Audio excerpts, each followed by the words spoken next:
रियासत तेलंगाना जयशंकर भूपालपल्ली जिले के महकमे कानकनी के असिस्टेंट डायरेक्टर जय राजू के खिलाफ एंटी करप्शन ब्यूरो के हुकाम की जानिब से की गई कार्रवाई के दौरान तकरीबन 100 करोड़ रुपए मालियत के असासे जात का पता चला है। बाददा अहदेदारों को गिरफ्तार कर लिया गया। आमदनी से ज़्यादा असासा रखने के इल्ज़ामात के सिलसिले में एंटी करप्शन हुक्काम ने भोपालपल्ली, हैदराबाद, सूर्यापेट, तांडूर समेत 12 मकामात पर धावे किए। तलाशी के दौरान पता चला है कि जयराजू के हैदराबाद के बोड़ुपल में 2 मंजिला मकान, KPHP में एक फ्लैट, केसरा, सूर्यापेट, तूपरान और तुंगातुर्ती में प्लॉट्स, जबकि सूर्यापेट में 3.21 एकड़ अरादी भी मौजूद है। हुक्काम ने जयराजू के मकानात से 10 लाख रुपए नकद भी जब्त किए।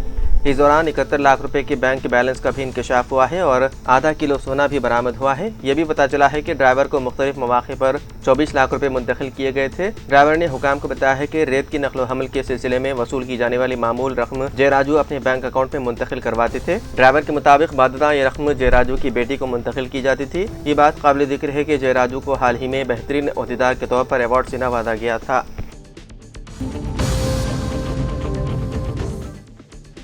केरला के कोटाकुलम पेरावम रोड पर काकोर के मकाम पर जुमेरात की सुबह शादी की तकरीब में शरीक तकरीबन 35 अफराद को ले जाने वाली टूरिस्ट बस बेकाबू होकर पेट्रोल पंप के अहाते में उलट गई। हादसे में तकरीबन 20 मुसाफिर जख्मी हो गए। पुलिस के मुताबिक ये हादसा सुबह तकरीबन 10:30 बजे पेश आया। ये बस पेरावम से एलांची की तरफ जा रही थी कि अचानक एक 2 व्हीलर गाड़ी ने बगैर इशारा दिए रुख मोड़ लिया। उसे बचाने के लिए बस ड्राइवर ने अचानक दाएं जानिब मोड़ दिया और ब्रेक लगाने की कोशिश की, ताहम बस बेकाबू होकर पेट्रोल पंप के करीब उलट गई। जख्मियों को करीबी अस्पताल मुंतकिल किया गया। पुलिस के मुताबिक किसी जख्मी की हालत तशवीशनाक नहीं है।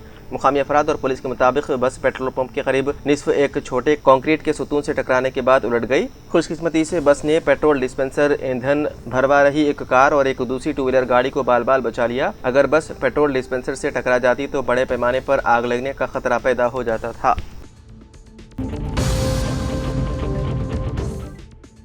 मजलिस के रुकन कानून कौंसल मिर्जा रहमत बेग की शिकायत पर Hyderabad cyber crime police station में मुकदमा दर्ज कर लिया गया। मिर्जा रहमत बेग को गुज़िश्ता चंद दिनों से नामालूम अफराद की जानिब से फ़ोन कॉल्स मौसूल हो रहे थे।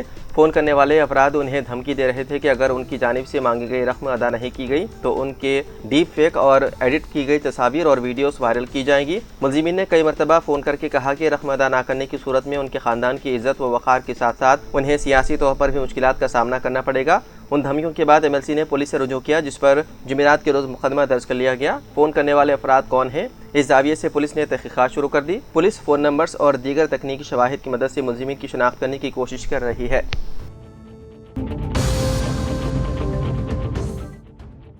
मुत्तहदा आंध्र प्रदेश के आखिरी वज़ीर आला N किरण कुमार रेड्डी को तवक्को है कि मरकज़ी हुकूमत किसी रियासत का गवर्नर मुकर्रर करेगी। बावसूख ज़राए के मुताबिक वज़ीर आज़म नरेंद्र मोदी के दौरे उज़्बेकिस्तान और किर्गिस्तान से 1 सितंबर को वापसी के बाद गवर्नर्स के तक़र्रुरात, मरकज़ी काबीना में तोसी व तब्दीली और BJP पार्लिमानी बोर्ड की तश्कील के बारे में फैसले किए जाएंगे। साबिक़ वज़ीर आला और आंध्र प्रदेश में BJP के सरकर्दा कायदीन N किरण कुमार रेड्डी को BJP हाईकमान ने गवर्नर के ओहदे की पेशकश की है। आंध्र प्रदेश से पुरंदेश्वरी को पार्टी का कौमी नायब सदर मुकर्रर किया गया, जबकि तेलुगु देशम कायद अशोक गजपति राजू को गोवा का गवर्नर मुकर्रर किया गया है। किरण कुमार रेड्डी आंध्र प्रदेश से ताल्लुक रखने वाले दूसरे कायद हो सकते हैं जिन्हें गवर्नर के ओहदे पर फायज किया जा सकता है। राय के मुताबिक मरकज़ी वज़ीर G किशन रेड्डी को BJP पार्लिमानी बोर्ड में शामिल किए जाने का भी इम्कान है।